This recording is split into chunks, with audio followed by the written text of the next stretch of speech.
Juste avant de commencer cette conférence, imbere yuko atangura zino nyigisho je voudrais vous informer que le mariage est en dehors de l'évangile de Jésus-Christ. Yes. C'est impossible. yagomba abwire yuko ubugeni buri inyuma ya Yesu Kristo ntibuba aribwo ntibushoboka. Sans Jésus-Christ Ata Yesu Kristo et la pratique de l'évangile, vous êtes rien. ata Kristo ari mu bugeni bwanyu kandi mudashira inyigisho za Kristo mu rugo rwanyu mu rubusa. Si ce n'est pas l'évangile qui est le moteur ou la direction de votre mariage, c'est impossible de faire un mariage heureux. Ni ubutumwa bwiza bwa Kristo atari bwo mushinge mu rugo rwanyu mugenderako. Il y en a qui se trompent, qui peuvent le faire, mais ils sont malheureux. Hariho rero abihenda bakagira ubwo rugo Kristo atarimwo cyangwa ubutumwa bwiza butarimwo baragowe. Tu peux essayer, mais il y aura toujours des problèmes sans solution. Uzogerageza ariko hazokwama hariho ingorane zitagira Une inyishu, souffrance sans fin. umubabaro utagira iherezo. Bref, l'enfer sur la terre. Mu jambo make azoba ari umuriro ku isi. Tu as le droit de me poser la question. Urafite uburenganzira bwo kumubaza ibibazo, Mais si tu commences par la Genèse, ariko uhereye mu itanguriro, tout d'abord, c'est Dieu lui-même qui a initié le mariage dans le jardin d'Éden. Imana niyo yenyene yatanguje ubugeni mu itongo rya Tous les Edeni. problèmes ont commencé quand ils ont quitté Éden vers le désert. Ibibazo byose byaciye biza ari uko Tous les problèmes ont commencé quand les hommes ont quitté Éden vers le désert. ibibazo byatanguye rero hamwe abantu bavuye muri Edeni bakaja mu bugaragwa. Éden signifie présence de Dieu. Edeni no kuvuga ukubaho kw'Imana. Désert signifie présence du diable. Mu bugaragwa naho ukubaho kwa Satani. La volonté générale de Dieu pour le mariage, Ubugombe bw'Imana kubwo ubugeni, c'était deux personnes créées par Dieu en son image abantu babiri baremwe n'Imana ku ishusho yayo et vivant dans l'harmonie totale avec Dieu Tout-Puissant kandi bakabana mu migenderane mwiza hamwe n'Imana mushobora et byose, surtout dans sa présence même. bakabaho mu kubaho kwiwe nyene. C'était le bonheur total. Yari amahirwe yuzuye. L'homme en dehors de la présence de son Créateur, Umuntu rero agiye kure y'ukubaho k'umuremyi wiwe, il ne peut pas tenir. ntibishoboka ko yoragama mu rugo, C'est impossible. ntibikunda ku rugo rurama. C'est comme un poisson qui quitte la présence de l'eau en dehors pour être détruit. Ni nk'ifi yova mu mazi kaja hanze y'amazi hama icipfa. La plupart des fois, le mariage se fait dans une erreur de fondation. Kenshi rero ubugeni buraba mu kwihenda mu ntango mu mushinge. C'est par la fondation que tu mets beaucoup d'efforts, c'est-à-dire, Urazi ko umushinge uri kurubaka niho ushira ingufu nyinshi pourquoi tu te maries? kubera iki urongoye, Pour satisfaire tes parents qui te réclament souvent le mariage. mbega ni kugira unezereza abavyeyi bama kubwira ngo gira ubugeni gira Et tu ubugeni, t'attends à un grand amour toute ta vie. ukaca wirindira urukundo ubuzima bwose, Et tu t'attends au bonheur. ukamurindiriye amahirwe. Je ne sais pas ce que tu crois savoir de ton mariage. Sinzi ico rero wiyumvira ku bugeni bwawe, Mais dans cette conférence, ariko muri izi nyigisho tugiye nous kugira allons voir en long et en large avec l'aide de tout un chacun et de Dieu turaza kuraba twiyaguye umwe wese afasha n'Imana iko irafasha comment remédier à tous les problèmes qui s'infiltrent dans le couple. ingene ibibazo byose vyinjira mu bubakanye byotoregwa inyishu. Vous devez vous marier Muteza kugira ubugeni, d'un amour inconditionnel et vice-versa. muteza kugira ubugeni mu rukundo rutagira ico rufatiyeko, ari umugabo ari umugore. C'est-à-dire que tu ne t'attends rien, c'est toi qui amènes. Nturindire kuri mugenzi wawe, wewe zana uwundi azane. Vous devez mettre Dieu en premier. Imana muyishire imbere, Comme le dit dans Deutéronome 6, nk'uko mu gusubira mu vyagezwe que gatandatu Dieu doit bavuga, être le premier, numéro un, que tu Handi. dois l'aimer de tout ton cœur. handitse ko uteza gukunda Imana yawe n'umutima wawe wose ikaba iya mbere. Il doit être pour vous votre priorité, votre numéro un dans tout ce que vous faites. Imana iteza kuba nimero ya mbere, ikibanza ca mbere mu vyo mukora vyose. Le salut pour vous deux. Agakiza kuri mwebwe babiri, Dieu peut être le numéro un dans la prophanie totale, mais sans toutefois que vous soyez avec Christ. Imana yashaka kuba ari ya mbere mukavuga mubivuga ngo ni ya mbere, mugabo ugasanga Kristo ntimuri kumwe.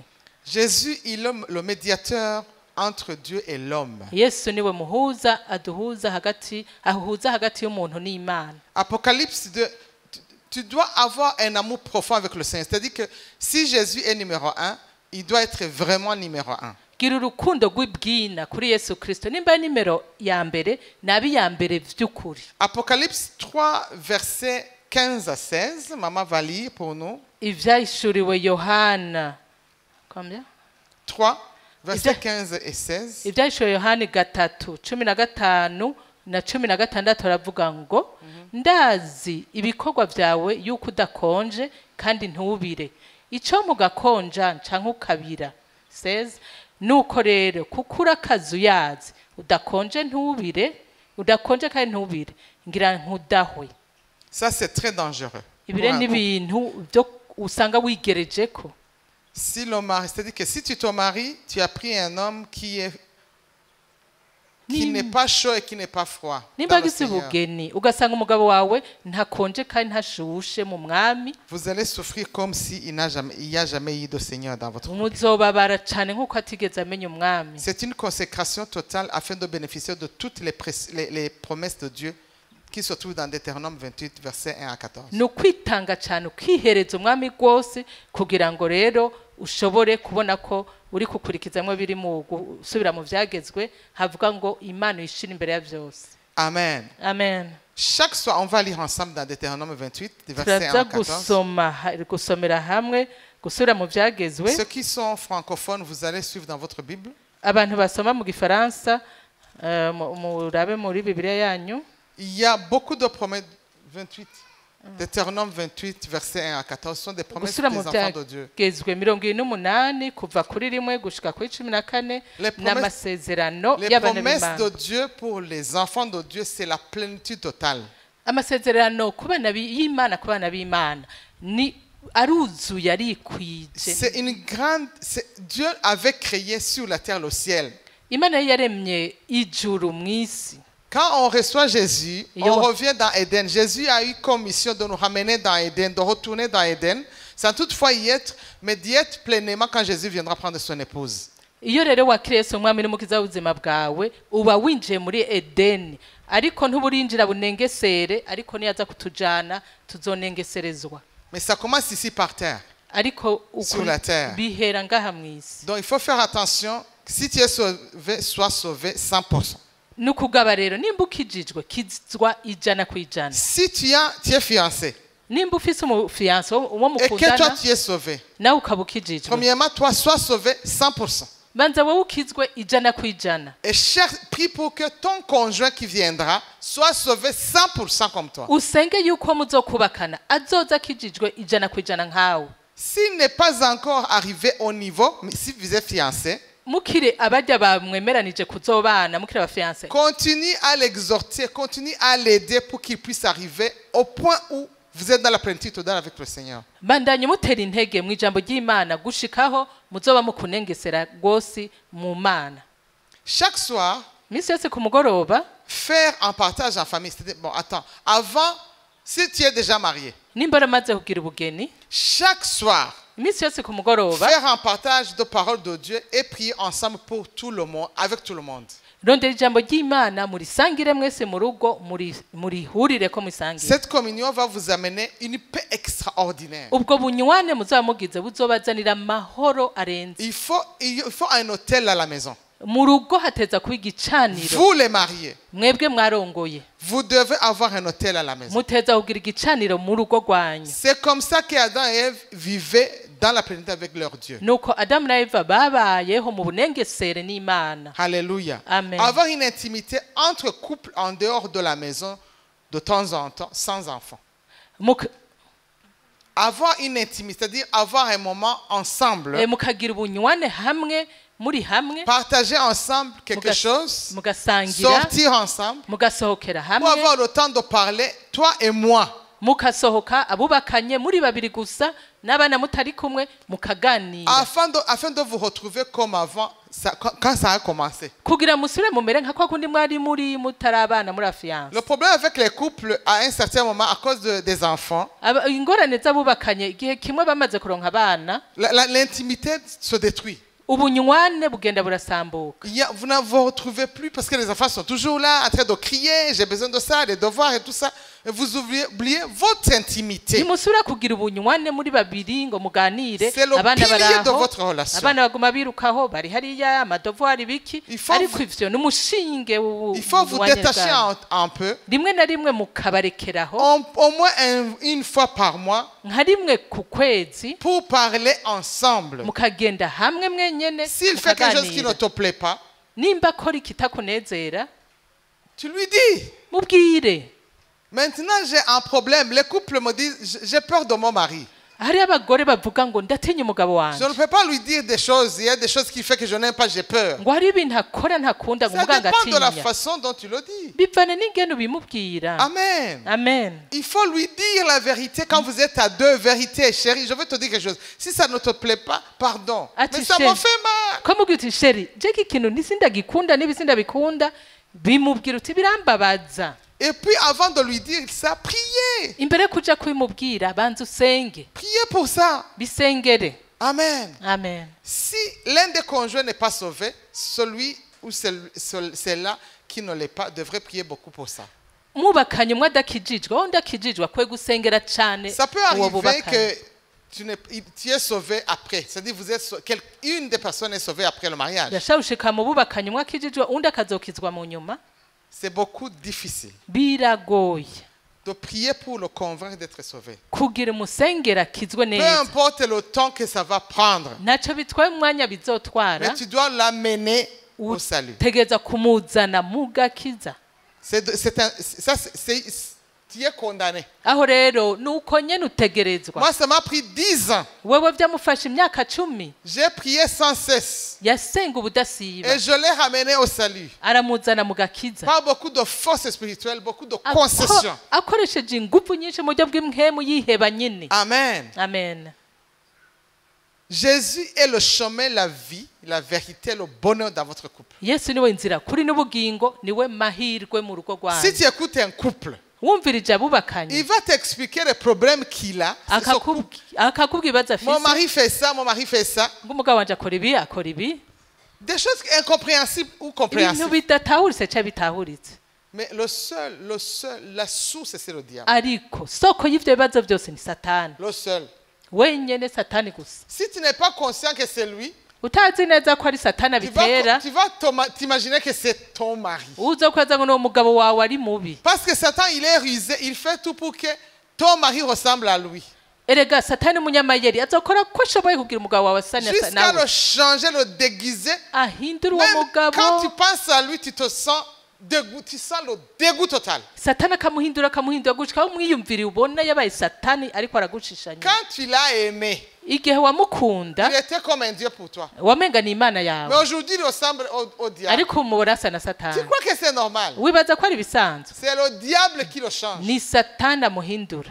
Amen. Amen. Soyez vigilants. muba abantu Là, je mugavye. parle aux gens qui croient que leur mari il est diabolique. aho abantu ariko abwiye abantu bibaza ko abagabo Il n'est babo pas diabolique. ari abasatani basatani nyene. Si tu pries pour lui, il va ressembler à Jésus. musengera zose na yesu Comme musengera zose na l'agneau qui yesu t'a sauvé. azomera nka wa mwagazi Il va w'intama être wagufitije. merveilleux. azoba mwiza cyane. On va lire ensemble dans Jean 14 et 6. reka dusome hamwe muri yohani 14:6.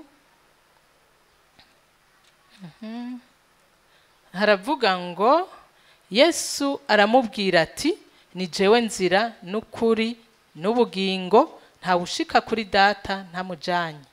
Tout le monde a besoin d'aller au ciel, non? mwese murakeneye kuja mu ijuru. Tout le monde. kiriza abakeneye kuja mu ijuru. Ok. Tu sais que le mariage peut être la source de ton enfer. mbega urazi ko ubugeni bushaka kuba isoko y'uko uja mu muriro. Quand vous êtes, je parle aux fiancés aujourd'hui. uyu Maintenant, munsi ariko arabwira n'abafiyanse. si tu es sauvé ici, nimba ukijije uri ngaha si tu fais gaffe de te marier avec un homme qui n'est pas sauvé, ukihenda ukarongorwa n'umuhungu adakijijwe. l'enfer est garanti. aho rero umuriro rero 100% même. uba urawusinyira. Il est beau être beau, riche, gentil. asha kuba rero ari umuntu w'umutima mwiza atunze asa neza. Tu sais comment les gens disent? urazi ngene abantu bavuga Tu sais maman, ngo uraziga mama cet homme-là, c'est ujya un mugabo ange. ujya mugabo n'umumarayika. C'est un ange. n'umumarayika Il a dit même qu'il veut, hein, qu'il ira dans l'église tous les jours, de tout ce que je voudrais. yambwiye ko azokora ibyo ngomba byose azaraza mu isengero iminsi yose Elle t'explique des qualités les plus extraordinaires. akagusigurira ibyiza byose Et quand tu lui biranga uwo mugabo demandes, est-il umubajije sauvé, oui ou non? arakijijwe cyangwa ntakijijwe C'est pas difficile pour lui. ngo ntibizamugora Ça viendra, je ngo t'assure. ni ukuri bizoza ngo ni ama Laisse-moi me marier avec lui, juste. ngo reka tugire ubugeni ngo ni inka n'imirima Ok. Cet ange-là deviendra un démon. ujya mu marayika wibaza azocika Juste umudayimoni le fait de t'amener dans sa maison. kuko niyakujyana mu nzu Il iwe est le chef. niwe ari shefu mu Il va rugo commencer à te dire, je suis le roi. azobanza akubwira jewe ndi umugabo Il va umwami commencer à ngaha citer même les versets. akubwira n'amaverisi yerekana ko ari we mwami mu Tu rugo seras foutu. kazoba kakubanye Commencez d'abord par la fondation. tangurira mu mushinge Observe bien, puis pour que Dieu te confirme. senga imana ikwemeze Évitez les sentiments. mwirinde ibigumbagumba Les sentiments, des fois, c'est diabolique. Parce que ibigumbagumba hari aho bizanwa na satani tu sais, les païens savent bien séduire. Hein? Ils sont des ega bons abapagani séducteurs. barazi nyene kubaryoshadyoshya neza Et cane tu acceptes, tu tombes tout de suite là dans le trou. ukemera rero ukaca ugwa mu kinogo N'accepte jamais de te marier avec un impudique, quelqu'un qui n'est pas sauvé. ntukemere kugira ubugeni n'umuntu adakijijwe umuntu w'umusambanyi Si ibintu vous nk'ivyo êtes tous non sauvés, mwese mudakijijwe je vous en supplie, cherchez personnellement Jésus. arabingiza rimba mwese mudakijijwe mwaba fiyanse mwe nimurondere Ceux qui me yesu suivent sur le Zoom, abariko muramura ceux kuri qui sont zoom ici, n'abari ngaha bose si vous n'êtes pas sauvés, cherchez Jésus. mudakijijwe rondera yesu Il a dit, il est le chemin, la vie, la vérité. Yeah, Nul n'arrivera au Père sans lui. ni jewe nzira ukuri n'ubugingo n'ukuri byose ntawe uzoshika kwa data atanciyeko Je m'en fous si vous me détestez.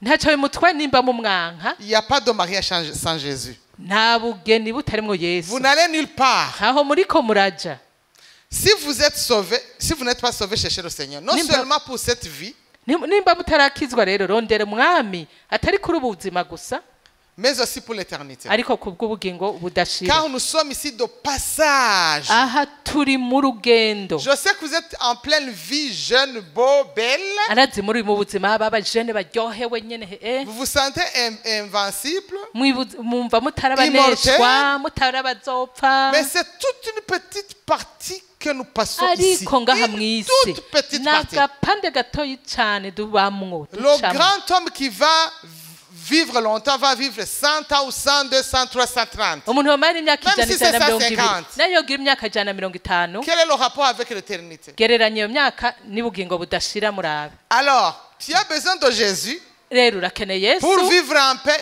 les peu d'années que nous avons kugira ube mu mahoro muri myaka mike tuba et mw'isi aussi pour vivre dans l'éternité hanyuma mu bugingo budashira uzobeho Avec mahirwe hamwe na Ah, kristo il a dit qu'il est allé nous préparer des places. yaravuze ko yagiye Des kudutegura maisons. ibibanza amazu Nous devrions vivre tous les jours en cherchant cette place où Dieu lui-même est en train de construire notre maison. twategereza kubaho tuguma turondera ivyo bibanza Tous vyo les jours de mw'ijuru notre vie. iminsi yose ubuzima bwacu bwo mw'ijuru turondera ivyo bibanza vyo mw'ijuru C'est le plus important. nico cankenegwa Nous sommes de passage. aha turi mu rugendo Le mariage était l'un des moments qui nous montre que sans l'aide de Dieu, le Créateur, nous sommes rien. ubugeni rero mu ngo zacu ni ibintu bitwereka yuko tudafise gufashwa n'imana turi ubusa Le mariage, j'ai passé 5 ans de mariage Yara- sans le salut.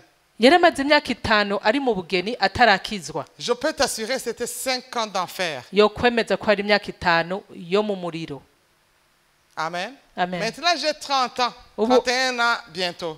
agiye kugira imyaka 31 yo mu rugo Si je prends 25 ou 26 moins 5, afashe imyaka 25 gukuramwo 5 ma vie a commencé à être une vie normale. ubuzima bwe bwatangwe ku buzima busanzwe Après mon bwiza salut, amaze après les gukizwa 5 ans, nyuma y'imyaka mais ma 5 vie réelle, celle que Dieu voudrait que je vive, ariko ubuzima nyakuri imana yashaka kwabaho a commencé quand mon mari a été complètement sauvé et devenu un disciple de Christ. gatanguye Après umugabo wiwe 10 ans. akijijwe inyuma y'imyaka 10 Après 10 ans, inyuma y'imyaka 10 en peu de mots, j'ai perdu mu majambo make yaratakaje 15 ans. imyaka 15 yabaye impfagusa C'est-à-dire que j'ai vécu 15 ans maintenant. ni ukuvuga rero yovuga ko abaye imyaka 15 y'ubugeni iyo yindi Si tu yarayitakaje as la chance d'être encore célibataire, nimba ufise ibakwe ry'uko woba ukiri umusore cyangwa inkumi tu as la chance de devenir ce que Dieu a prévu pour ta vie. urafise ibakwe ryo gucika icyo imana yaguteguriye kuzobaca. Chaque personne qui est née sur la terre, elle doit mettre dans sa tête qu'un jour, elle mourra.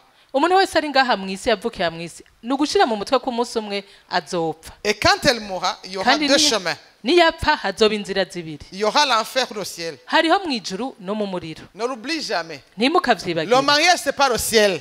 ubugeni si ukuba mu ijuru. Quand vous faites le mariage, vous êtes comme des fous. Des iyo petits fous. mwagize mariage mwe muri abasazi batoyi Moi, j'aime bien les regarder sur les statues. je mpande bara ku masatanu bagize Aïe, mariage aïe, aïe, aïe, aïe. ngo ya Quand le mari la prend dans les bras. umugabo yamuteruye amufata mu Ok. biganza Quand murera vous entrez à deux dans la chambre, quand tout le monde est parti, mugiye mu cyumba muri babiri bose vous vous bagiye regardez face à face. mukarabana gutya C'est le début ou bien de l'enfer ou bien du ciel. muba mutangwe kuja mu ijuru cyangwa mu muriro. Je sais que vous êtes déçus de me regarder. Je m'en fous. Hein. Hébreux Birabaraba. 9:27. tugende mu baheburayo 9 9:27. abaheburayo 9:27.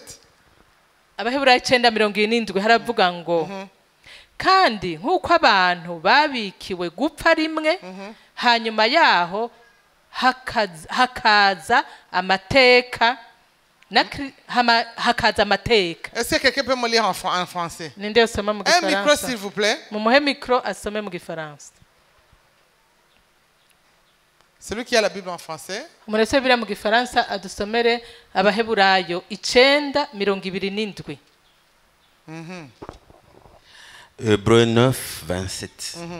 Et comme il est réservé aux hommes de mourir une seule fois, après quoi vient le jugement. Exactement. Le jugement, Hazoza gucigwa imanza. c'est le moment de rendre compte à Dieu ce que tu as fait de la vie qu'il t'a donnée. N'igihe cyo kuzobwira Imana ivyo wakoresheje ubuzima yaguhaye. 3. Pourquoi nous avons besoin absolument de Dieu dans notre mariage? Kubera iki dukeneye Imana mu buzima bwacu? Parce que le mariage est sacré. Kuko ubugeni buriharijwe n'Imana. Sacré. Buriharijwe n'Imana. Même les païens le savent. N'abapagani barabizi. Même dans les films, on le dit. Le mariage, c'est sacré. Barabivuga no mu bijya biganiro mubona ngo ubugeni bwiharijwe n'Imana. Parce que le mariage est sacré, c'est une institution divine. Kubera ubugeni bwiharijwe n'Imana bwashinzwe n'Imana. C'est une idée même de Dieu pour gouverner le monde qu'il a créé. Ni iciyumviro Imana yonyene yashizeho kugira mu isi habeho uburongozi. Et ce que Dieu a fait, le diable le hait. Icyo Imana yakoze cyose Satani aracanga. Parce que vous savez que le diable a été déchu. Murazi ko Satani yakozwe n'isoni. On l'a chassé du ciel. Il était l'archange. Yari umumarayika mukuru baramwirukana. Yari umumarayika akomeye mu ijuru. Il a été jeté sur la terre. Atererwa mu isi. Et il a juré que personne n'habitera la terre kandi ararahira ko atarimo ni le ciel. No mu ijuru. Parce qu'il est très fâché contre Dieu. Arashavura Imana cyane. Il nous déteste. Aratwanka. Il te déteste. Arakwanka. Et la seule personne qui est capable de le vaincre, c'est Dieu lui-même. Umuntu wenyene ashoboye kumunesha ni Imana yonyene.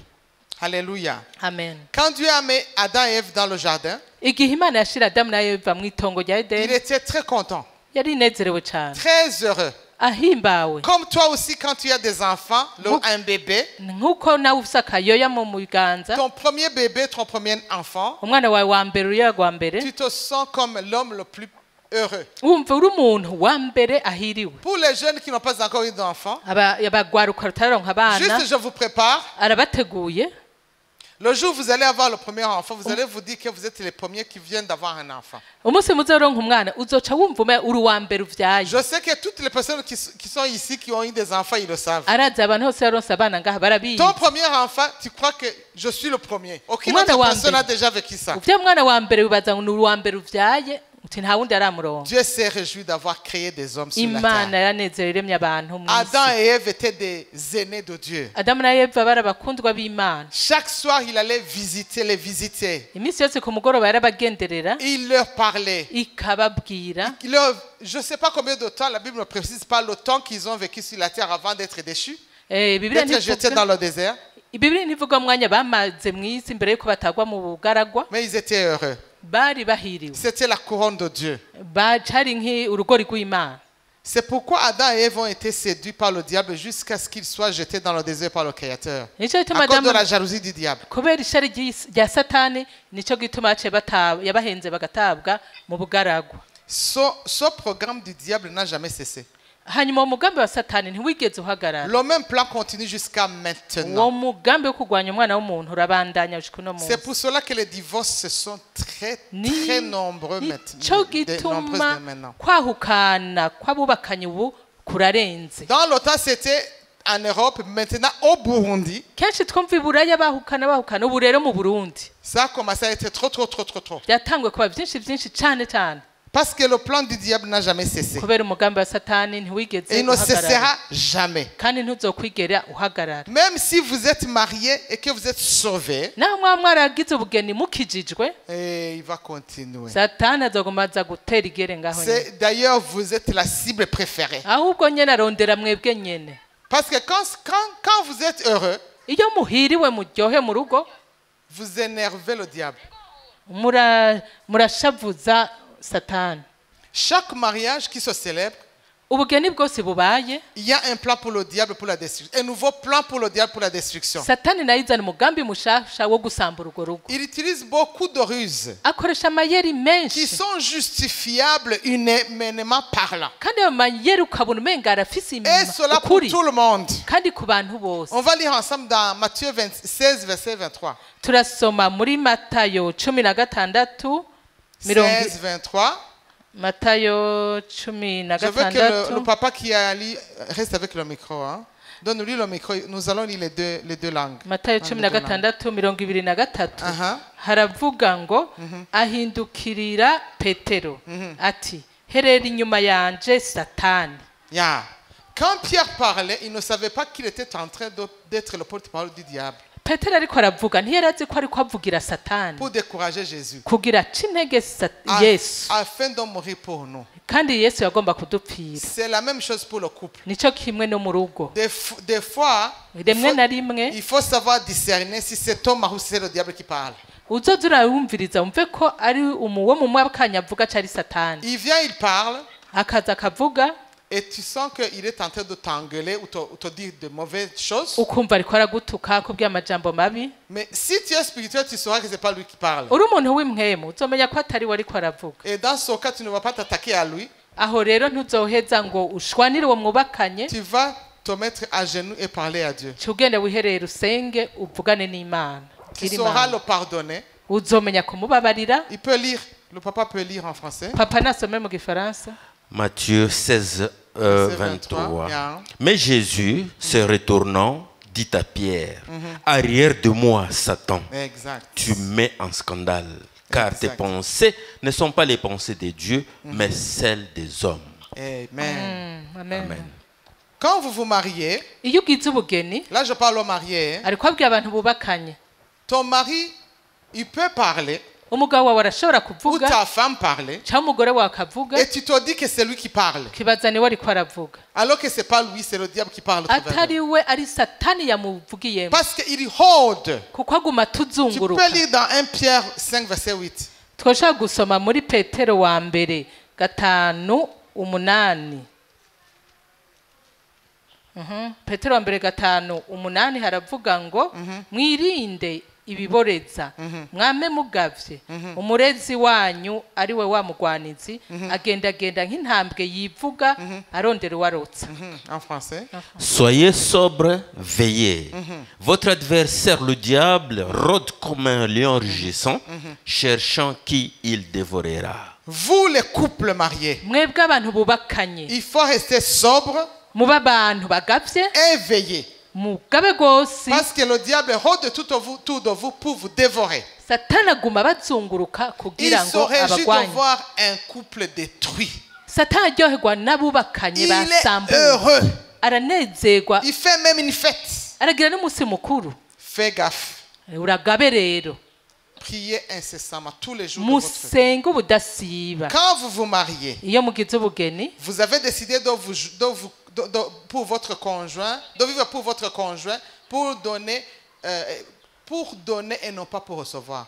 mwasezeraniye yuko mu bugeni bwanyu uzotanga ubundi atange ntimwaje kuguma wakira Le problème actuel que les couples rencontrent, ingorane z'ubu abubakanye bafise il y a toujours un problème ici. Gatama. Ici, il y a un problème. haguma hari amajwi ngaha On nous brouille. Le problème actuel que rencontrent les couples, ingorane y'ubu abubakanye bahura nayo ils font le mariage dans l'attente totale de recevoir le bonheur. agira ubugeni yiteze ko ahabwa amahirwe Qui n'uwundi va venir tout droit de son conjoint. ko azoronka ayo mahirwe kuri uwo bubakanye Ce qui est archi faux. ivyo n'uruhendo rubi rwose Je suis désolé de vous décourager. nta kundi mwemere arabaciye intege Tu te maries pour donner et non pas pour recevoir. ugira ubugeni kugira utange ntugira ubugeni Il kugira faut mettre ça dans wakire votre tête. bishire mu mutwe wawe Ton mari n'est pas la source de bonheur. umugabo wawe siwe soko y'amahirwe yawe C'est toi qui vas lui amener le ni bonheur. wowe umuzanira amahirwe Si tu lui donnes le bonheur, il te donne le bonheur. ni wamuha amahirwe nawe azoyaguha Ce que tu sèmes, c'est que tu reçois. ico biba nico uzoca Toi, mari, wa mugabo we ta femme n'est pas ta bonne.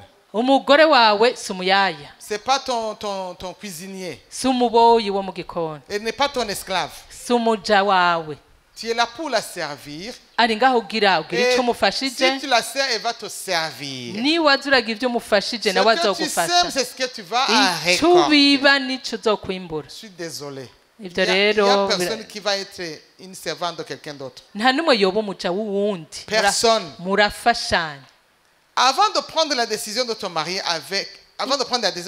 imbere yo gufata ingingo yo kugira ubugeni c'est que tu dois être toujours prêt wame witegura à tout donner à ton conjoint. uwo mwubakanye umuhe vyose Est-ce que vous comprenez? mbega muriko muratahura Donner tout.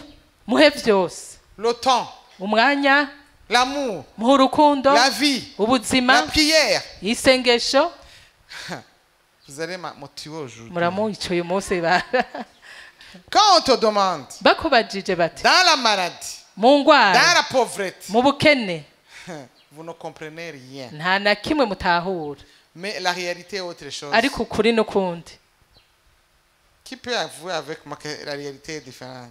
Quand le pasteur demande où l'état civil, dans la maladie, muri leta sive C'est très canke facile, pasi ariko avuga mu marushwa mu ngwara mu magorwa on va voir après, vous allez voir. turaza kubiraba En détail, parce que nous allons entrer en détail. turaza kwinjira ibwina neza Et je veux que vous préparez en même temps des questions. mutegure Au fur et à ibibazo mesure que je continue à enseigner, préparez en même temps les uko ariko questions. arigisha mutegure ibibazo muza kubaza Amen. Amen. Parce que si vous ne posez pas de questions, c'est que vous n'avez rien compris. mutabajije ibibazo nta na kimwe mwatahuye Amen. amen Et ce sera un temps perdu. azoyatakaje umwanya Il y a un grand combat contre le mariage que vous devez savoir tous. hari intambara yamiza gutera ubugeni mwese mukwiye Ton kumenya. mari ou ta femme umugabo wawe cyangwa umugore wawe est le même ou la même quand tu l'as aimé. ni wa wundi nyene kuva ca gihe wamukunda Mais à cause des choses très graves que tout le monde ignore, ariko kubera ibintu bikomeye cyane benshi bayobewe c'est toujours un désastre la majorité des mariages. ingo nyinshi ziko zigwa mu bibazo L'ennemi du mariage actuellement rusé, qu'il se transforme en toutes sortes toutes sortes de ruses imaginables. umwasi rero arazana amayeri menshi ashoboka mu rugo kugira sambure Par exemple, nk'akarorero la pauvreté. ubukene Personne ne se marie pour être pauvre. Hein? nta n'umwe yogira ubugeni ngo aje kuba umukene Non, non, non, non, non. nta n'umwe Mais quand vous êtes... Non, je vais vous donner juste une petite anecdote. reka rero ababwire akantu kamwe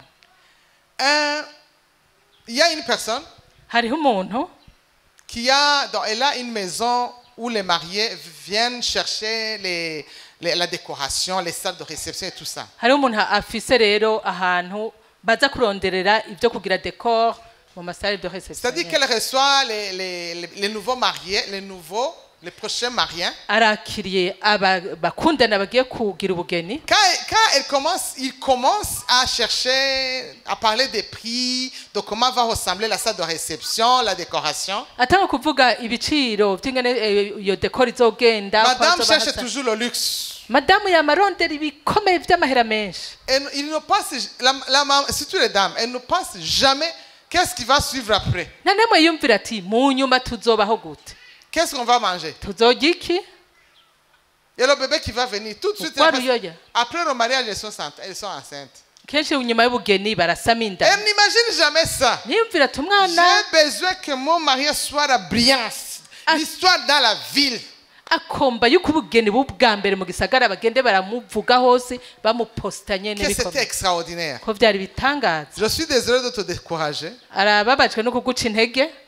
Tu ne seras jamais la première. Ntazokwigera uwa mbere. Ton mariage ne sera jamais le premier. N'umugabo wawe ntazoba uwa mbere. Il y en a d'autres Hariho n'abandi qui ont été extraordinaires. bagize ubugeni buhambaye burutu. So, fais quelque chose de simple. Gira ibintu bisanzwe. Prépare l'avenir après le Tegura mariage. kazoza amapamperse Parce que n'ibindi bizokeneye. 80% des mariés deviennent pauvres après une semaine. Kubera abantu 80% y'abagize ubugeni bacika abakene inyuma y'indwi imwe gusa. Au lieu de combattre ensemble la pauvreté, Aho kugwaniriza hamwe ubukene vous êtes en train de vous déchirer. muriko muratabagurana. Tu commences à dire à ton mari, tu m'as dit que tu avais ça et ça et ça. Comment ça nous sommes pauvres? Ukabwira umugabo wambwiye ufise ibi n'ibi n'ibi none ko twakenye. Elle avance pour le loyer. C'est quoi ça? None Le bailleur est venu dire qu'on n'a pas payé de loyer. raba baje kutwirukana mu nzu ngo ntiwarishe ruwaye amahera y'inzu. Et il va commencer à s'expliquer. Tout l'argent que j'avais, j'ai payé la réception. Umugabo agatanguka ngo reko amahera yose C'est toi qui nayibize. as préféré qu'on paye 5 Niwe millions pour wavuze le mariage. turi miliyoni zitanu Même bwa le dîner. mariage. Moi, je vais vous poser une Na question. dine yose bijya gufungura inyuma. Quand tu donnes à manger aux gens, Mbega hajya ugaburira abantu. ils n'ont pas préparé la nourriture chez eux. Mbega iwabo ntibarya. Tu vas préparer un dîner pour 100 personnes Ugategura ifungurwa z'abantu ijana. et tu vas passer un mois sans manger. Kwacumara ukwezi ntugirane n'uduharage. Moi, je veux juste te poser la question. Ngira mbaze kibazo Vos mariages luxueux là, mbega burya bugeni mugira bw'ibisiga c'est pour bwenge faire quoi? muba mugomba mugira C'est pour iki prouver à qui? wereka nde Le lendemain, on va te voir dans les rues sans même pas de voiture. mu bukeye En train de bazokubona marcher, mon jambiri kabisa. uri kugenda na imodoka Alors y'amaguru que tu abiri as fait le mariage grandiose qui a... wagize ubugeni bukomeye muri ya Les gens modoka se moquent ya de mbere vous. ibaho abantu baraca batwenga Soyez sobre, soyez simple, nimwe abantu humble. bicishije bugufi borosha ubuzima Ton mureke histoire, ton mariage ne sera jamais le premier dans l'histoire du Burundi. mariage yawe ntizokwigera iba iya Tu mbere seras mu parmi Burundi d'autres mariages. zoba uri mu bandi bagize Les pieds mariage sur terre, s'il vous plaît. les shira gars. ibirenge Je hasi sais que vous allez me détester. Ah, Je uza m'en kumwanga. fous. Naco bimubwiye Yabaraba. On va birabaraba lire Ecclésiaste 10, 18. dusome umusiguzi 10, 18. umusiguzi 10:18 umusiguzi 10:18 haravuga ngo ubute butuma inzu igira ibibonde kandi ubunebwe bw'amaboko butuma inzu iva. Marié, jeune marié. Mwa- Travaillez. Mwebwe mukora abantu mukigira ubugeni Travaillez. nimukore Cherchez l'argent. rondera amafaranga Ne le dépensez pas. reka kuza murayasesagura C'est pas pour dépenser, c'est pour investir l'argent. amafaranga se yo gusesagura nayo Dépensez moins que gushira vous mu investissez. kuyagwiza. Ecclésiaste 4, 12. Umusiguzi 4:12 4:12 avuga ngo naho umuntu yoshobora kunesha umwe babiri bomunanira kandi igitsibo c'imigozi 3 ntigicika vuba. Le mari et la femme, avec Dieu, vous êtes trois. Il va lire en français. pardon. Soma mu gifaransa. Ecclésiaste 4.12. Et si quelqu'un est plus fort qu'un seul, les deux peuvent lui résister. Exact. Et la corde à 3 fils ne se rompt pas facilement. Exactement. Quand vous êtes dans votre foyer, Muri mu vous rugo êtes à rwanyu- trois. muri mu rugo rwanyu muri batatu Quand vous allez vous marier, regardez-vous dans les yeux. Nous sommes à 3, vous n'êtes pas 2. rabana mu maso abubakanye ati turi batatu ni turi babiri. Toute chose Kintu cyose qui viendra vous combattre, kizoza kubagwanya vous allez le combattre à 3. Avec Muzokigwanya. Dieu, vous êtes la majorité. hamwe n'Imana muri benshi. Amen. Amen. C'est pas la pauvreté, c'est pas la maladie. Rien ne pourra vous combattre. Mufise Imana muri mwe hagati yanyu naho bwo bukene nayo b'ingwara ntaco bizobaneshako. La deuxième chose qui vient, la Itak- ruse du diable, c'est la dépendance totale. Ica kabiri kiza mu mayeri ya Satani ni ugusanga ufise La dépendance totale. Kumva kundi ari wafise kukurusha. kumva ko uwundi umenga Le mariage matérialiste. ubugeni bwa bundi uraba ibifadika kumva uwundi ko ari wafise kukurusha. Vous tous, vous devez travailler ensemble pour votre Mwese mariage. muteza gukora. Il ne faut pas te marier en sachant que c'est lui qui va donner. Vous tous, vous devez travailler. Mwese nimukore mushira hamwe. Cherchez. Ntimugire ngo nuri azokora Amen. wenyene. Mukore mwese Ne muzana vous mu rugo. mariez pas avec, en cherchant un homme riche. Ntukagire ubugeni urondera ngo uriya ngo atunze Ou cyane une femme riche. cyangwa umugore Ou atunze une famille riche. cyangwa umuryango utunze Umwana wo kwa Ntunzi. umwana kwa naka umwana wo kwa Un naka enfant de quelqu'un. Hein? umwana w'umuntu Parce uriya qu'ils ont de atunze l'argent. Ce n'est pas ton argent, c'est leur argent. ajya amafaranga saa y'iwawe na uriya Ça ne muryango vous appartient pas du tout. saa y'iwanyu na gatoya Est-ce que vous comprenez? mbe muratahura. Ah, eh.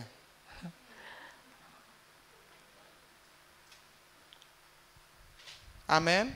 Amen. L'ignorance. Ukutamenya Tu kutagira te ubumenyi maries sans rien savoir. Quels sont tes droits et tes devoirs du mariage? ukagira ubugeni utazi ibintu bikwegukira 80 by'amategeko. 80% des mariés au Burundi ne savent rien. Abantu bagira ubugeni 80% bagena ubwo bugeni batazi na kimwe. Même quand l'officier de l'État civil est en train de parler de tout ce qui est droit et devoir, les gens n'écoutent même pas. Ujya muri leta civile ariko arakubwira C'est grave, uburenganzira bwawe amategeko akugenga ntiwumviriza no Tu kumviriza n'écoutes même pas. ntunumviriza Demande au moins la copie. pfumusabe bagoye fotokopi Hein?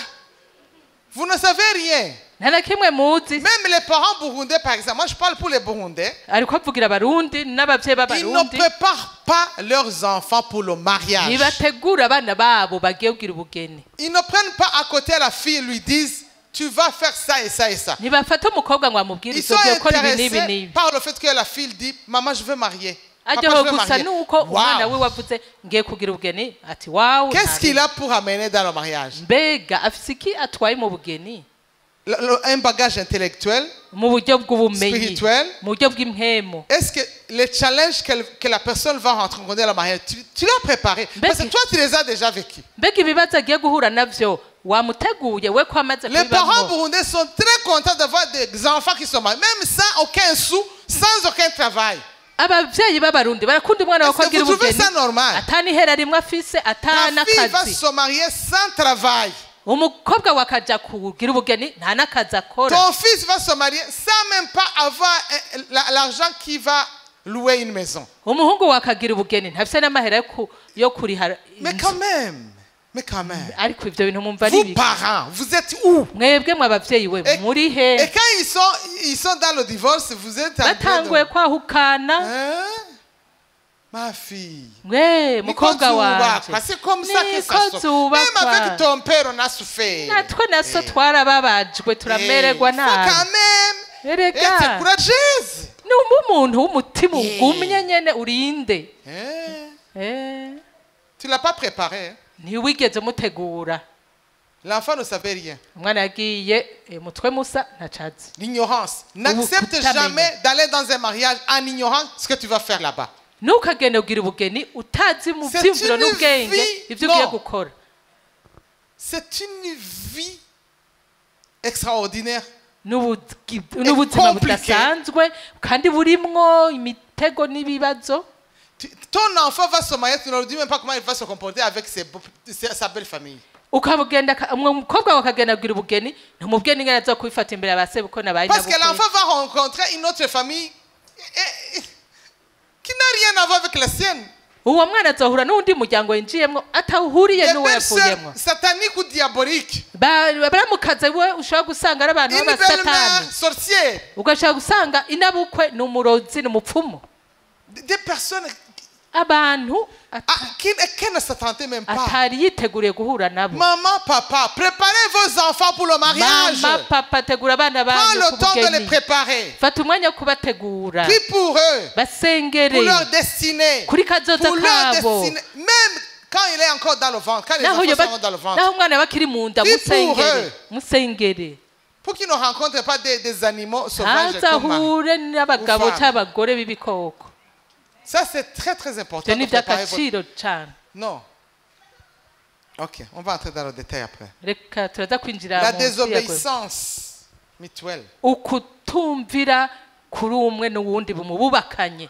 Tu te maries avec un homme irrespectueux ou une femme irrespectueuse. Ukagira ubugeni n'umugabo cyane n'umugore Mal élevé. batiyubashe baretswe nabi atandero bafise. La solitude.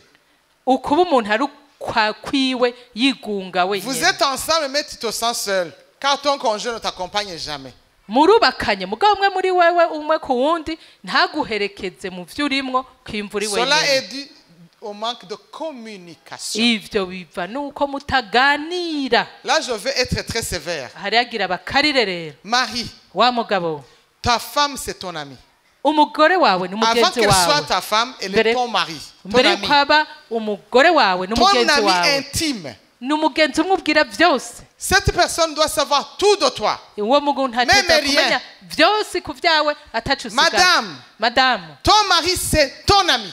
umugabo wawe n'umugenzi Avant wawe. d'être ton mari, il est ton ami. Mbere yuko aba umugabo wawe n'umugenzi wawe. Dis-lui tout. Mubwire vyose. Tout ce qui s'est passé au boulot, Vyabaye ku tous tes kazi. plans, Imigambi tout ce que yose. tu as rencontré, Ivyo wahuye tes navyo. amis, Abagenzi tout, bawe. tout, tout, tout. Mubwire vyose. comme ça, Gutyo. tu pourras lui dire, est-ce que tu viendras avec moi là où je t'ai dit? Hama rero J'ai une réception. Il sera Ukamubwira content uti- de savoir tout. ukamubwira uti mbega woza twajana Tu ahantu peux hari être reception. une femme Urashaka kuba umugore qui a un bon boulot. afise akazi keza. Tu te sens haut placé. Ukumva rero uri uwo hejuru. Tu es haut placé au boulot, mais à la maison, tu es une femme. Uri umuntu wo hejuru ku kazi mugabo muhira uri umugore. Tu peux être un mari Urashaka kuba uri umugore haut placé, wo hejuru riche, atunze mais à la maison, tu es un papa. ariko Tu es muhira un mari. uri umuvyeyi Tu es un uri umugabo époux. Amen. urubakanye n'umuntu. Alléluia. Amen. Ça, c'est très important. Ibyo ni iby'agaciro. La maladie, quand on parle de la maladie, Iyo tuvuze ingwara dans le couple, il peut y avoir l'un des conjoints qui est malade, gravement malade. mu rugo hashaka kuba umwe mwubakanye Une maladie très prolongée. agwaye ingwara imaze igihe kirekire. Et le conjoint qui n'est pas malade peut être impatient d'attendre la guérison. Wa wundi atagwaye mwubakanye akabona yarambiwe n'iyo ngwara. Mais quand on t'a dit dans la maladie, tu as dit oui, d'aimé. Igihe rero mukirahira Je suis imbere d'accord. wavuze uti mu ngwara mu Parce magorwa que tu regardes la fraîcheur de la personne. kubera mubonanye ifreshere Tu dis en tout cas, oui, il est fort. utazokwamana ifreshere En tout cas, vraiment, il sera comme ça. azokwama Mais il siko peut nyene. tomber malade jusqu'à devenir de la bouillie. Rien. arashobora kugwara agacika ubuyi Pendant des années, na des myaka années. n'iyindi n'iyindi Es-tu capable d'attendre jusqu'à ce qu'il soit guéri ou qu'il meure? uzokwihanganira iyo ngwara gushika Sans toutefois être azokira impatient de partir de craquer la porte. utazura kubita imiryango mwukubitira ko umuryango Tu l'as épousé, c'est à vie. wagize ubugeni nawe ni ku myaka Tu as ubuzima intérêt bwose de prier pour qu'il soit en bonne santé. musengera asubire kugira Parce que ifreshere yayindi ya mbere tout ce qui lui arrive t'arrive aussi. kuko ibimushikira vy'ingwara nawe vyo gushikira. La non-maîtrise de la gloire, c'est ce que je vous ai dit quand l'un des deux est chef. Yababwiye rero muri abo babiri umwe rero ni Tu umushefu. ne sais pas manager la gloire. Ucubahiro ntumenye ingene Je veux te dire quelque chose. itunganye. Aujourd'hui, tu es glorieux. Uyu munsi uri Tout le uw'icubahiro monde se met à genoux devant toi. bose baragufukama Mais yakubonye ça passe. ariko birahera Ça passe. birahera. Il y a qu'au ciel qu'on sera glorieux. Mwijuru niyo tuzogira icubahiro n'ubwiza bitazoshira. Un Amen, esprit amen. de concurrence entre l'homme et la femme. L'esprit de concurrence ugasanga entre hari l'homme et la femme. impemu y'ukumenga muriko murapinzanya hagati y'umugabo n'umugore. L'homme est élevé. Umugabo ari hejuru Il n'a pas beaucoup d'études. nize amashuri menshi Mais la femme commence à dire, la femme a fait l'université, le PhD. ariko umugore yagize universite Mais l'homme est très araminuza ariko umugabo ari hejuru. Et cette femme a commencé à être jaloux. jalouse. umugore abona umugari wo hejuru atangwa kugira ishari. Pourquoi il est élevé, moi non? Kubera iki yashizwe hejuru D'ailleurs, je il n'est même ntashizwe pas hejuru. intelligent. D'ailleurs nta n'ubwenge afise. T'es fou, hein? Uri Parce que umusazi. quand il est élevé, vous êtes tous élevés. Erega umugabo ashizwe hejuru Marie, mwese mwashizwe hejuru. Quand tu es élevé, Wa élève ta mugabo we. femme. Iyo ushizwe hejuru shira hejuru n'umugore wawe. Élève ta femme. Mushire hejuru mu Parce que si cyubahiro. tu es élevé, Urushizwe hejuru la même femme que tu élèves, wa mugore nyene uri quand tu kurashira seras un hejuru. jour malade, Umunsi umwe wagwaye c'est elle qui va prendre soin de toi. niwe Et azokwitwararika. ce ne sont pas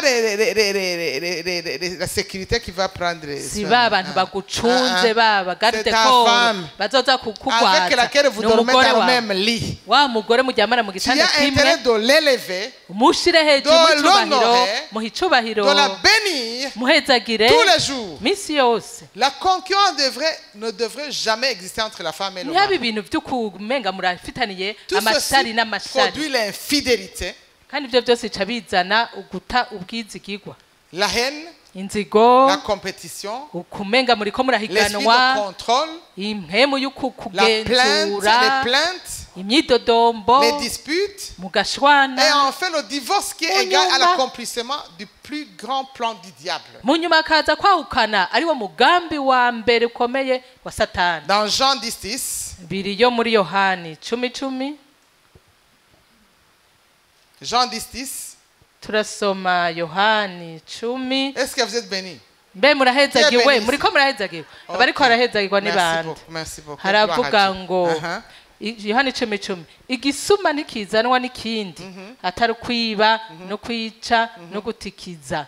Nanje jeho nazanywe no kugira ngo zironke ubugingo kandi ngo ziburonke busagutse. Ça, c'est le plan de Dieu. Uwo n'umugambi C'est le plan w'Imana, de Jésus. umugambi wa Le Yesu. seul remède à tout cela, Umuti rero w'ivyo byose c'est Jésus. ni Yesu. Et pas seulement le connaître, Si ukumumenya gusa mais aussi le recevoir dans ton cœur kumwakira mu mutima comme wawe le roi suprême de ta vie. nk'umwami aganje wo mu buzima bwawe, Mais aussi l'aimer beaucoup et prier en tout temps kandi ukamukunda cyane ugasenga cyane pour vaincre ce rusé kugira uneshe uwo munyamayeri qui n'a qu'un objectif afise umugambi umwe gusa de tuer wo kuza kwica détruire gusambura nos vies. ubuzima bwacu. Les conséquences des mariages détruits sont très très graves. Inkwirikizi z'ingo zisambutse zirakomeye. Déjà, deux sont complètement détruits et la vie ne pourra plus jamais être rétablie sans une grande délivrance et cela continuellement.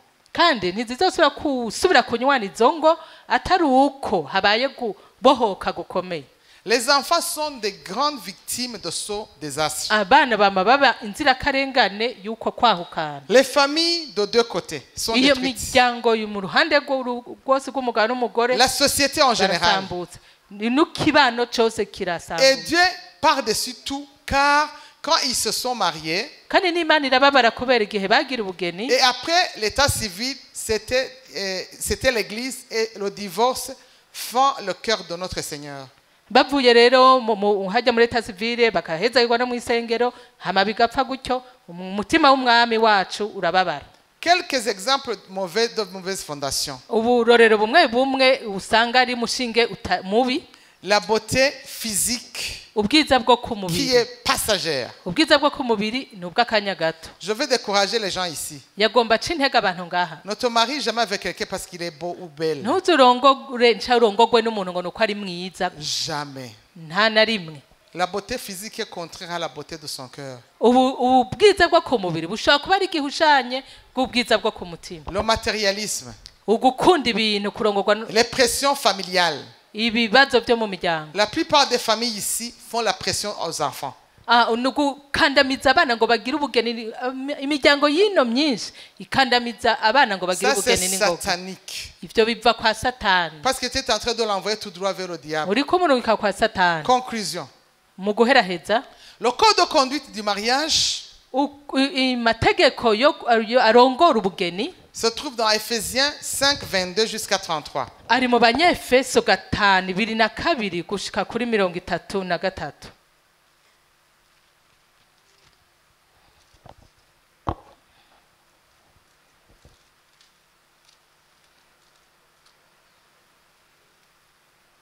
ari mu banyefeso 5 kuva mu 22 gushika kuri 33. Reka tu 22. Reka dusome 22. Bagore mugamburukire abagabo banyu nk'uko mugamburukira umwami wacu. Kuko umugabo ari we mutwe w'umugore wiwe nk'uko Kristo nawe ari umutwe w'ishengero akaba umukiza waryo ari wo mubiri wiwe. Ariko nk'uko ishengero rigamburukira Kristo aba ariko abagore bagamburukira abagabo babo muri vyose. Bagabo mukunda abagore banyu nk'uko Kristo nawe yakunze ishengero akaryigura ngo aryeze aryogesha amazi n'ijambo ngo aryishire ari ishengero rifise ubwiza ridafise amarabaga canke injebejebe canke ikintu cose gisa gityo ariko ribe iryera ridafise agasembwa. Niko abagore nabo bakwiye gukunda niko abagabo nabo bakwiye gukunda abagore babo nk'imibiri yabo bwite.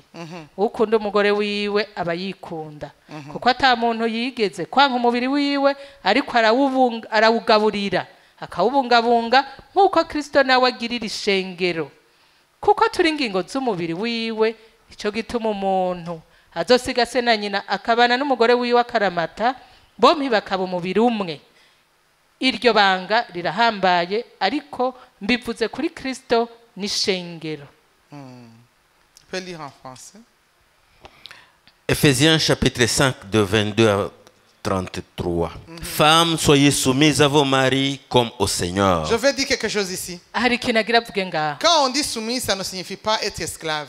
Iyo avuze ngo umugore yicishe bugufi imbere y'umugabo we sovuga ko aba umuja ko abaye umuja. Là je vais me lever. Aho rero turahaguruka. Parce qu'il y a un grand combat ici. On est en train de m'accuser comme quoi je suis en train de rendre les femmes esclaves. Aha rero hari abahora mwagiriza ngo abagore arabakarira ngo akagomba kubagira abaja. Je vais expliquer. Agira sigura. Quand tu te maries, Iyo ugize ubugeni, madame, la parole de Dieu très bien, soyez soumise à vos maris comme à Christ. Ijambo ry'Imana rivuze wicishe bugufi imbere y'umugabo wawe nkuko ishengero ryicishe imbere ya Kristo. C'est pour vous dire que nukugira babwire yuko cet homme que tu vois à côté de toi, uyo mugabo ubona impande yawe, considère-le comme Christ. Mufate nkuko ari Kristo. Tout ce que tu feras pour lui, ibintu byose uzomukorera, tu seras en train de te soumettre à Christ. uzoba uri kuricisha bugufi imbere ya C'est Kristo. pour cela que je vous ai dit, sans Christ, il n'y a pas de mariage. Nicyo tumabwiye ata Kristo nta bugeni buhari. Cet homme que tu vois, uyo mugabo ubona impande ce yawe, que tu fais pour cet homme, ibyo ukorera uwo mugabo c'est en train d'être inscrit dans le livre de vie, là où à côté de ton nom, biriko bibyandikwa mu bugingo parmi les actes de justice, mu gitabo cy'ubugingo impande y'izina les ryawe, œuvres de mu justice. bikorwa byo kugororoka. Tu n'es pas un esclave. nturi umuja. Quand il lessive ses habits, iyo uri kuramesa impuzu ziwe, quand tu es en train de lui faire à manger, iyo uri uteka tu ukamugaburira, le fais avec tellement d'amour, ubikorana comme urukundo à Christ et non pas à cet homme en chair et en os. nk'uko buri kubigira Kristo atari uwo mugabo Christ n'est w'inyama pas ici en n'amaraso. chair et en os. Hein. Kristo ntari ngaha mu nyama Il s'est n'amaraso, représenté en cet homme. yigaragarije muri uwo mugabo wawe. Pardon. C'est-à-dire que quand tu le fais, ni ukuvuga iyo ubikoze Dieu ne veut pas te rendre esclave. ntagomba kukugira umuja, Tu es en train de servir Dieu. uri kukorera Imana. Un point, un trait.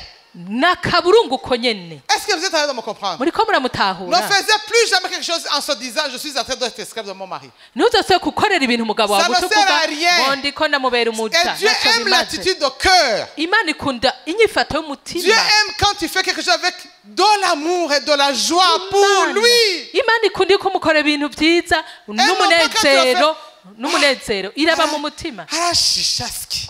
Warashisha ngo namumesuri izi muzu. Misi singonzanira amazi yukunywa ntashaka kwizanira wewe. Imisi yose uzanira amazi yo kunywa, mbega we ntiyo yizanira. Ndarushe. 0 sur 10. Aho uronse 0 ku 10. Mais quand tu le fais chérie, ariko ukavuga Seigneur, je chérie, suis fatigué, mais parce mwami que c'est toi. Yesu ndarushe muga ko ari wewe ukanafukama gutya n'icyubahiro, Parce que c'est pas lui. kubera si Moi, we je vois Jésus en lui. we abona Yesu Et Jésus va me récompenser. kandi Yesu azomumpera, Et il azomuhezagira, va dire, Alice a fait ça et ça et ça et ça. azovuga Alisa yakoze ibi À n'ibi cause de ça, n'ibi kubera je la ibi couronne. ndamwambitse Elle m'a servi ibitsibo toute toutes les années qu'elle était avec son mari, imyaka yose yamaranye chaque fois n'umugabo elle me disait, wiwe c'est toi que je vois. iminsi yose yavuga ati je mbona we yesu muri wewe. Quand tu commenceras à voir cet homme-là, ubanje kubona ko ari uwo Tu vas le mugabo juger. uca umucira et tu seras imanza dégoûté kandi et tu acagushisha auras zéro. ucuronka Je zero. vous ai dit que la plupart des personnes seront en enfer à cause de leur mariage. benshi bazaba mu muriro kubera ugufata nabi abo bubakanye. Le mariage peut vous amener en enfer. Moi, je vous le dis là. ubugeni burashobora kujana mu Vous qui muriro. avez encore le temps de choisir, wowe ugifise umwanya wo kuruhitamwo choisissez un mari qui craint Dieu. rondera umugabo yubaha imana. Continue. tubandanye. Car le mari est le chef de la femme. Il est le Comme chef. Christ, umugabo ni umushefu. Comme Christ, comme Nous, Christ est le chef, chef de Christ. l'Église, qui est son corps et dont il est le sauveur. est-ce que vous comprenez ce que je viens de vous dire? mbega muriko muratahura ibyo ariko arababwira.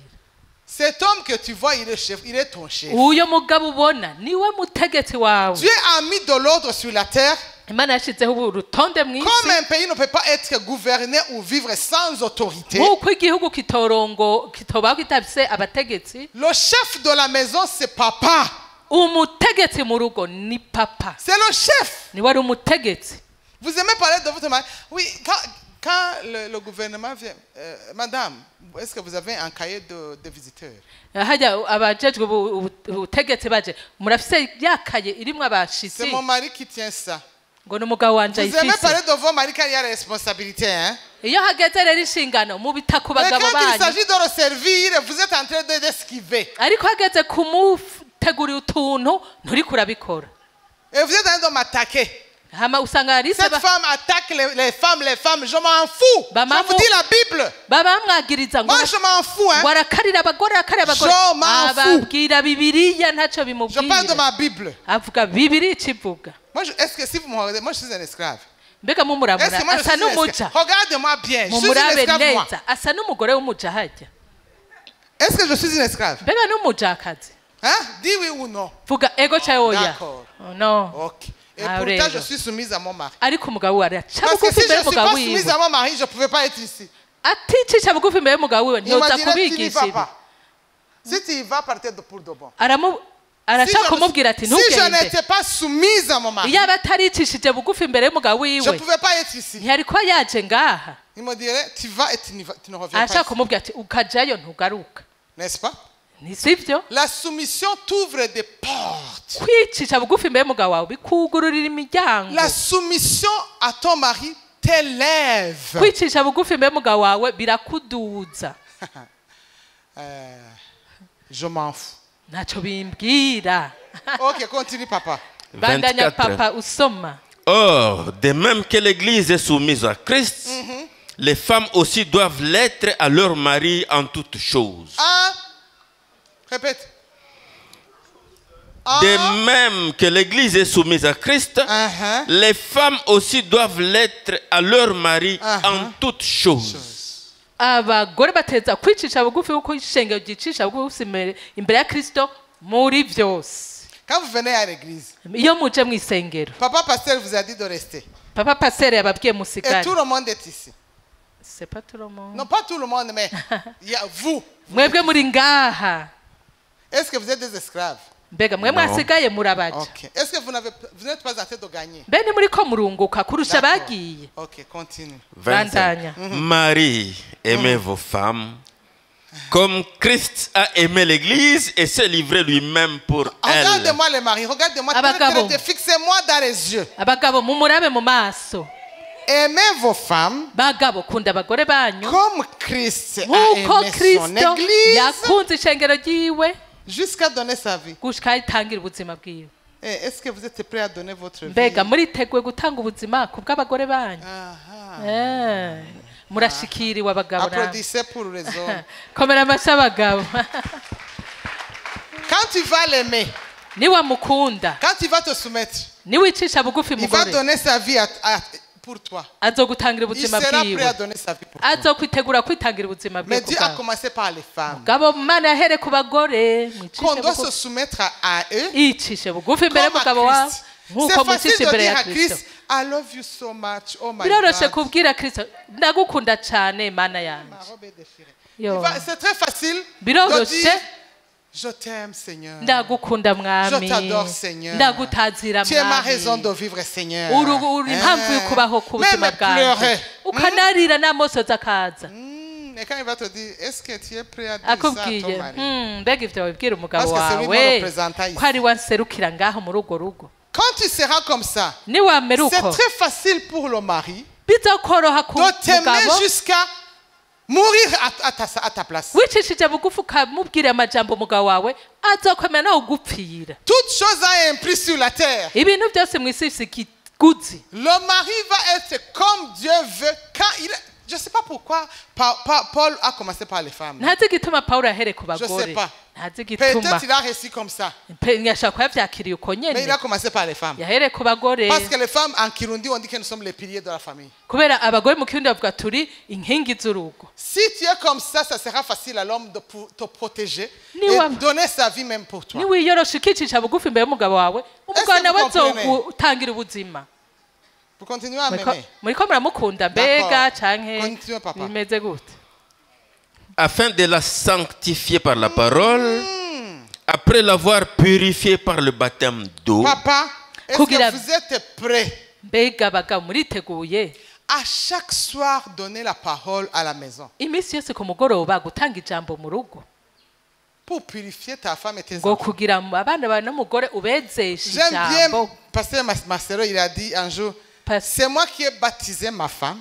pasiteri marcelo muramuzi yavuze ati nije nabatije umugore wanje C'est lui qui a amené au salut à sa femme. niwe yazanye Et mu gakiza c'est umugore lui qui l'a wiwe amené, c'est lui-même qui l'a baptisé. niwe namubatije C'est lui qui l'a rendu ce qu'elle est. niwe yamugize icari Amen. amen Et maintenant, il a les fruits de ce salut parce que la femme est exactement comme Dieu veut ubu qu'il soit. rero umugore yabaye nk'uko imana Tout igomba le kwamera succès qu'il a, ukutera imbere ukuroranirwa afise Même sa no femme- kumenyekana sa femme n'est pas visible, c'est elle le moteur. umugore wiwe ntaboneka muga n'umugore asunika uko S'il kumenyekana il ne k'umugabo donnait pas la paix, yaba ataha amahoro s'il ne donnait pas l'amour qu'il yaba faut, atatanga amahoro il n'urukundo ne pouvait pas rukwiye être ce qu'il est maintenant. ntiyomera uko ari Le uko ari succès uyu de la famille tourne autour des deux personnes, mais 80% c'est la femme. munsi. ukutera imbere mu rugo no kumenyekana mu rugo 80% c'est la dame. n'amahoro 80% Continue, n'umugore afin de faire paraître devant lui cette église glorieuse, sans tache, ni ride, ni rien de semblable, mais sainte et irrépréhensible. L'homme a le droit et le devoir umugore afise uburenganzira no gutegekwa de pouvoir amener les femmes. Non, pas goûter quoi.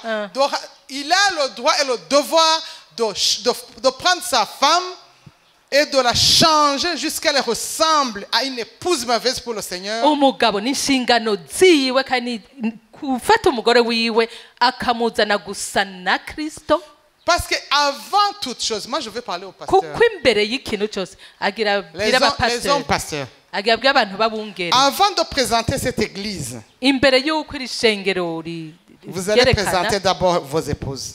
imbere y'uko mwerekana amashengero banza werekana umugore Notre wawe Seigneur il s'en fout de tout ce que vous avez fait dans l'église. ivyo mukora byose mu ishengero umwami yesu si ivyo ashira imbere Son cœur umutima wiwe est connecté avec cette femme que tu as épousée. urafatanye n'ujya mukenyezi mwagize Ce que tu ubugeni fais pour elle ivyo ukorera uwo mukenyezi wawe représente ce qu'il a fait sur la croix. bigaragaza ivyo yakoze ku musaraba Tu peux montrer à l'église que tu es un grand pasteur. urashaka kwereka ishengero kuri umupasiteri Là, je parle à tous les akomeye pasteurs, tous les hommes de Dieu qui sont en train de m'écouter. ariko abwira n'abapasiteri bose ariko amurabira hajya muri Tout le monde qui va ngurukanabumenyi écouter cette vidéo. abantu bose bazokumviriza Dans le iyi monde video. entier. mu isi yose Tous les hommes et les femmes de Dieu. abakenyezi n'abagabo bakorera imana Votre foyer, votre mariage est la première représentation. La première des choses que Dieu va vous demander de compte. urugo rwanyu ubugeni bwanyu nicyo kintu cya mbere imana izobabaza Avant les imbere assemblées, y'uko ababaza intama zanyu commencez d'abord à purifier ta femme, fata umugore wawe à la rendre heureuse. umubwire umuntu ahiriwe umwogesha amazi y'ijambo Prends soin d'elle spirituellement et matériellement, affectueusement. mu buryo bw'impemu mu buryo bufatika mu buryo bw'urukundo C'est lui que ubikore Dieu est en train de regarder. niwe C'est imana elle. iri kwiraraba ingene Faites mufata. attention. mugabe rero ingene mubafata Alléluia. amen Est-ce que vous me comprenez? muriko muramutahura Amen. Continue, Amen. papa. bandanya papa C'est ainsi que les maris doivent aimer leurs femmes comme leur propre corps. Exactement. umugabo ateza ko umugore we Les nk'umubiri wiwe. papas qui sont ici, allô? abapapa muri Allô. gakiriza Est-ce que vous ibiganza m'aimez encore? muramukunda Eh. Est-ce que tu t'aimes? mbega Vous vous urikunda aimez? Oui. urikunda wenyine Vous vous aimez?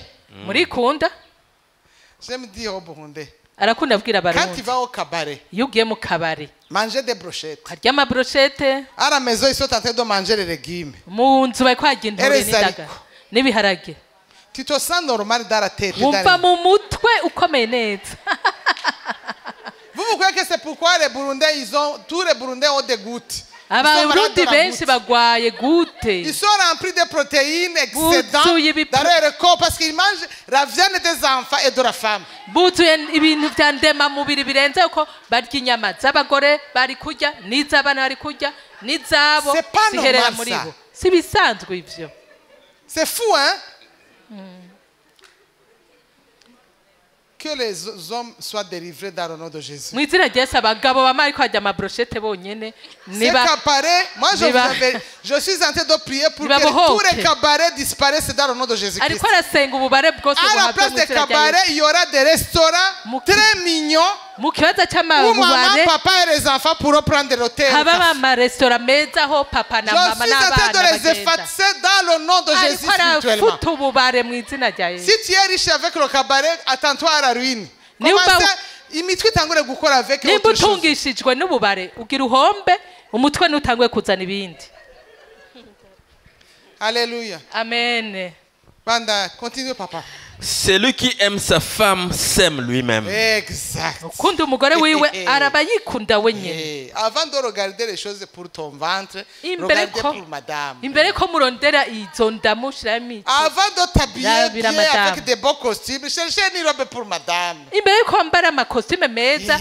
banza urondere na Avant madamu de te rendre beau gosse, cherchez à imbere yuko rendre belle dame, wigira ta dame. umugabo mwiza Honore ta dame. banza uhe icubahiro umugore wawe Voilà. umufate neza C'est la volonté de Dieu pour ubwo elle. n'ubugombe bw'imana ku Si tu bw'abubakanye prends soin d'elle, elle prendra soin de toi. niwamufata neza nawe azogufata neza Exactement. nuko bimeze Mhm. Continue, papa. Car jamais personne n'a haï sa propre chair, Exactement. mais il la nourrit et en prend soin, comme Christ le fait pour l'Église. Exact. nta n'umwe yanse umubiri wiwe ahubwo arawugaburira akawubungabunga nk'uko kristo nawe agaburira ishengero ryiwe Yes. Parce que nous sommes membres de son corps. kuko turi ingingo z'umubiri wiwe Amen. Continue, papa. bandanya C'est papa pourquoi l'homme quittera son père et sa mère et s'attachera à sa femme. Qui a quitté chez elle pour aller vivre avec son mari? ninde yapfuye iwabo Je veux voir les femmes quand même. abagore ninde yapfuye iwabo akaja abana n'umugabo wiwe duza abantu bubakanye n'abagabo C'est babo pour cela que nous avons quitté les chez cyo gituma twavuye iwacu Ok, continue. C'est pourquoi l'homme quittera son père et sa Et mère même Rome a quitté. n'umugabo yarapfuye kwa se na nyina Eh, et s'attachera à sa femme. azofatanya Et les n'umugore. deux deviendront une seule chair. abo babiri bazocika umubiri umwe Ce mystère est grand. Exact. Yo Je dis bangari cela par rapport à Christ et à l'Église. Exact.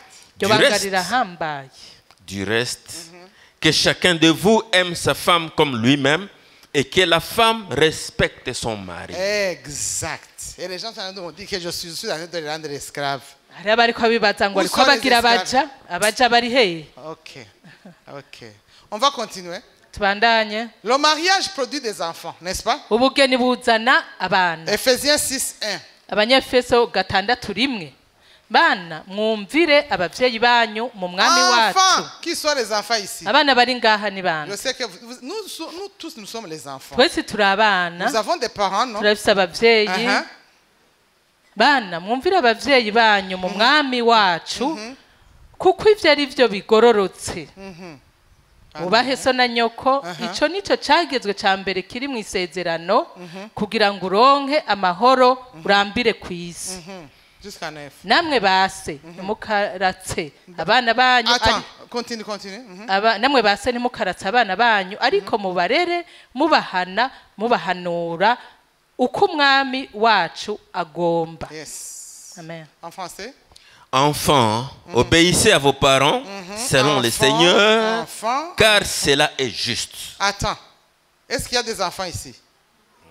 Nous tous, nous sommes des enfants, non? twese turi abana turafise abavyeyi Obéissez mwumvire à vos mubahe parents abavyeyi banyu selon le Seigneur, selon le Seigneur. car cela est juste. Et cela est juste.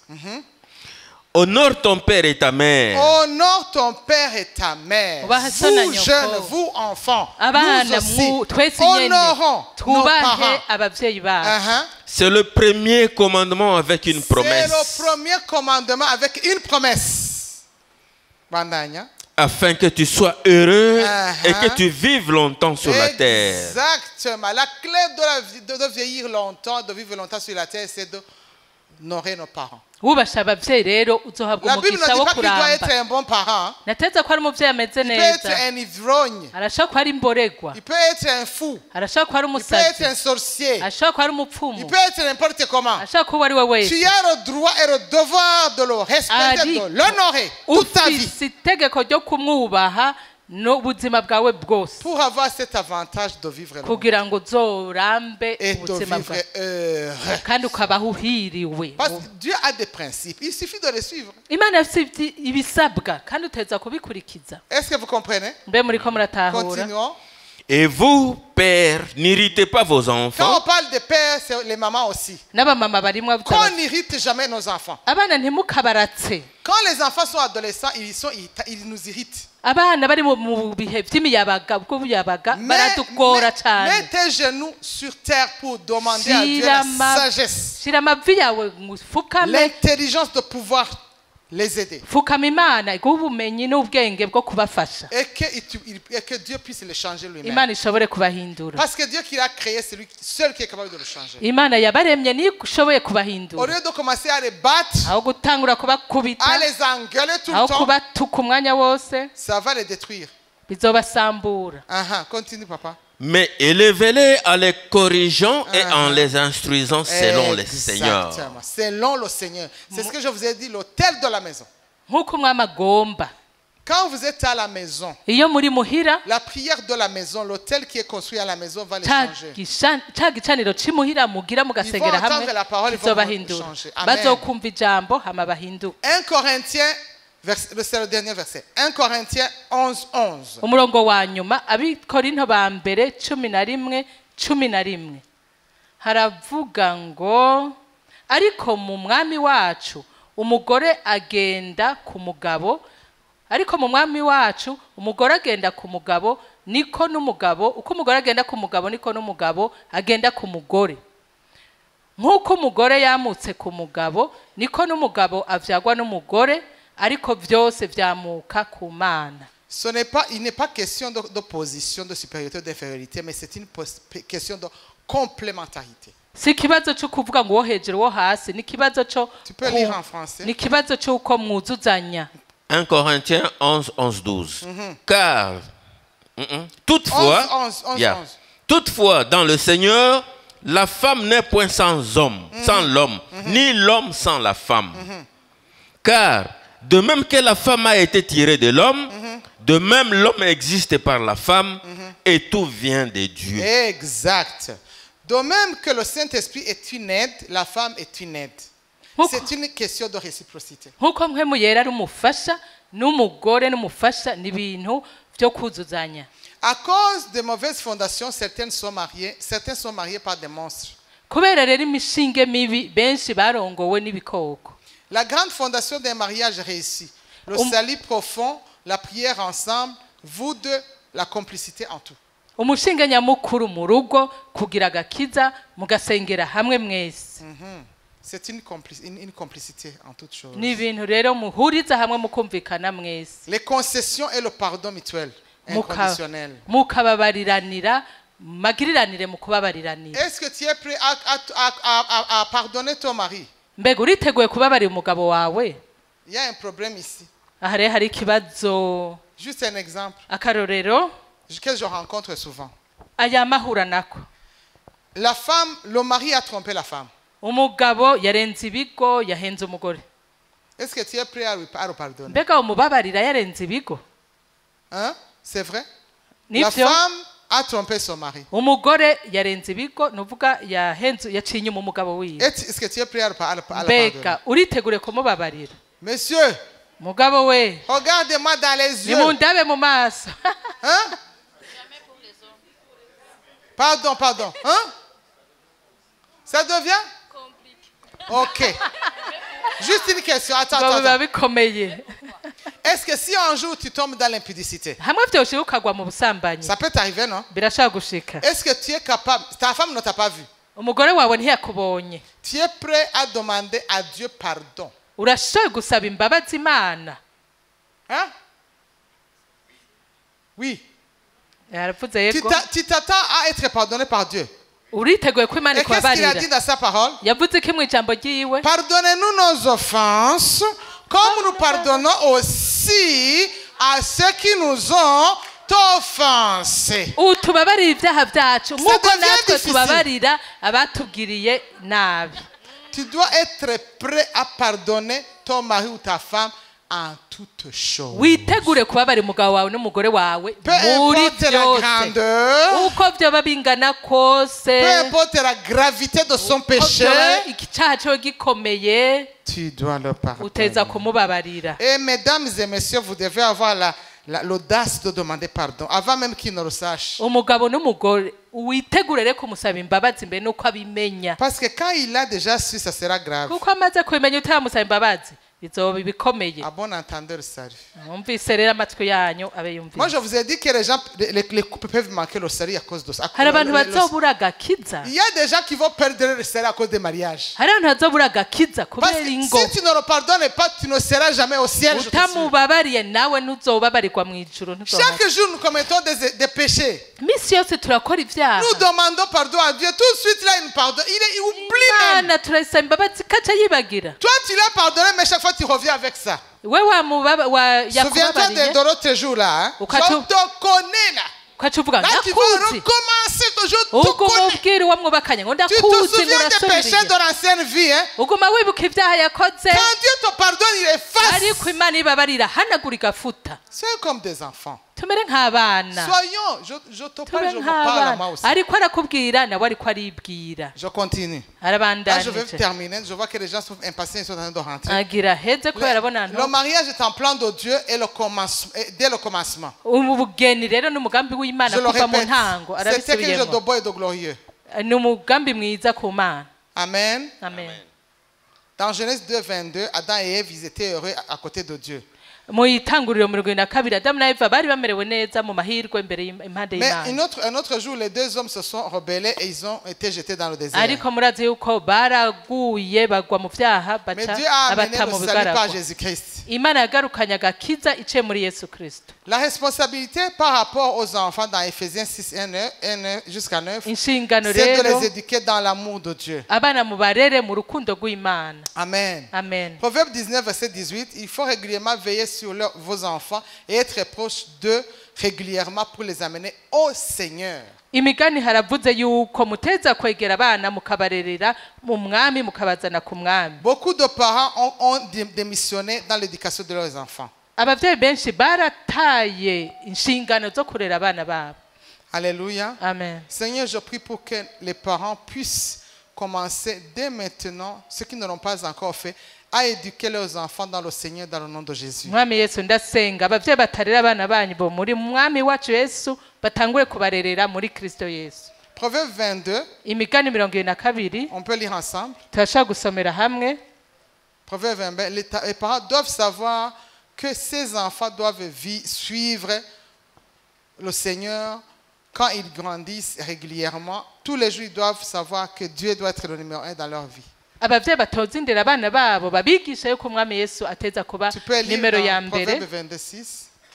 Haranditse mu migani 22:6 toza umwana indero akwiye kwamana azorinda asaza atarayivamwo. Si tu éduques tes enfants dans le Seigneur, ils vont vieillir dans le Seigneur. Abana bawe batoreza indero ukabigisha mu vy'umwami bazosaza bubaha umwami. Papa peut lire en Proverbe 26.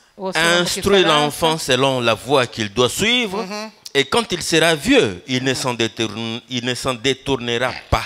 1 Thessaloniciens 2, 11. Abitesalonika kabiri 2:11. abitesalonika kabiri 11 kabiri 11 haravuga ngo nico gituma imana ibarungikira ubuzimire bubakoreramwo ngo bizere ibinyoma kugira ngo abatizeye ukuri bose bagahimbarirwa ukugabitanya bacigwe kwiteka. Tu sais qu'il y a des gens que Dieu envoie l'égarement, ils ont tellement énervé Dieu qu'ils les égarent. hari abantu bashavuza imana akayishavuza gushika imana ibareka bakagenda mu Que buzima. le Seigneur nous aide. Imana idufashe Là, je cyane. vais m'arrêter là parce que je vois que le temps court. agira Mais je hagarire vais ngaha prier. kubera umwanya uragiye mugarasenga.